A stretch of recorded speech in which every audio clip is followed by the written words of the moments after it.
Бейиш нуру.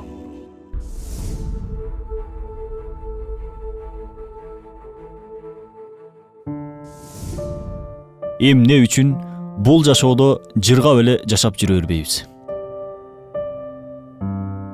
Эмне үчүн аябай кызыгып жасап жаткан ишибиз бүгүн бизди тажатып баштайт?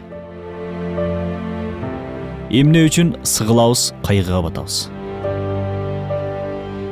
Жообу оңой эле, о менин бир тууганым.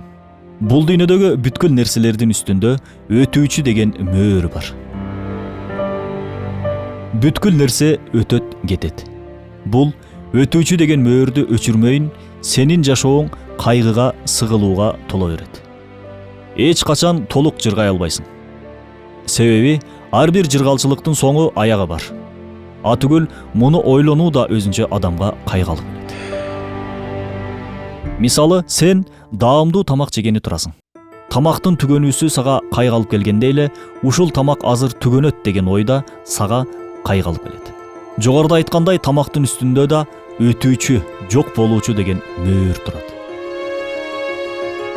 Бир рахаттын соңу бар болсо, демек ал рахаттын кайгысы да бар.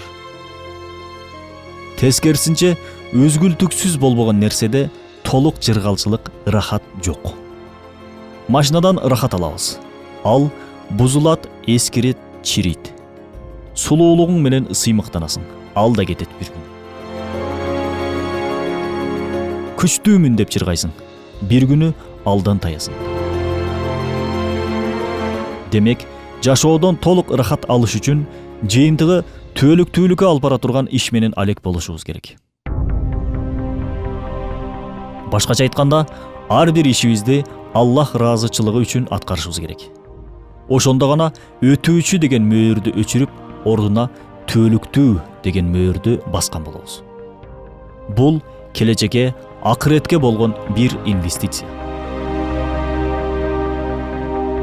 Ар бир ишибизде Аллах ыраазычылыгы үчүн деген ниет болсо, ал ишибиз түбөлүктүүлүккө, чексиздикке айланат.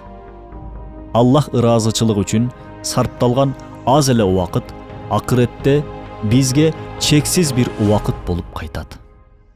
Биздеги бар нерселерди туура жолдо Аллах үчүн колдонушубуз керек. Бизди кайгыга салган экинчи нерсе өтмүштөн калган муң кайгы жана келечекке болгон коркуу санаалар. О менин бир тууганым. Өтмүштөн калган бир нерсе сага кайгы бериши мүмкүн.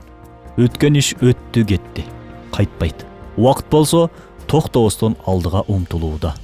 Дүйнө улам алдыга жылууда. Өтмүштөгү иштериңе карап, үмүтсүздүккө түшпө.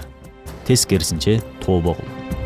Пайгамбарыбыз саллаллаху алейхи вассалам күнөөдөн толук кайткан жана тобо кылган киши ал күнөөнү эч кылбаган сыяктуу деп айтпады беле. Ооз менен, жүрөк менен астагфируллахул азим дешибиз керек. Дагы келечектен келген коркуу, сар санааларга Аллахка тоокел кылуу менен каршы туралы. Аллахка тоокел кылуу деген эмне? Ар бир иштин себептерин толук аткарып, жыйынтыгын Аллахка таштоо. Мисалы, сынак жакындап жатат. Жакшы даярданып, сынакка кирип, тестти толтурасың, жана калганын жыйынтыгын Аллахка тоокел кыласың. Болбосо, эчтеке кылбай жатып, тоокел кылдым деш, тоокелчилик эмес, кур жалак калуу. Бүткүл нерсенин тизгини анын колунда болгон Аллахка ишенип, ага таянып жашоо керек. Эненин ичинде жатканда сага кандай рызкы берсе, төрөлүп бул дүйнөгө келген соң да Аллах рызкы берет.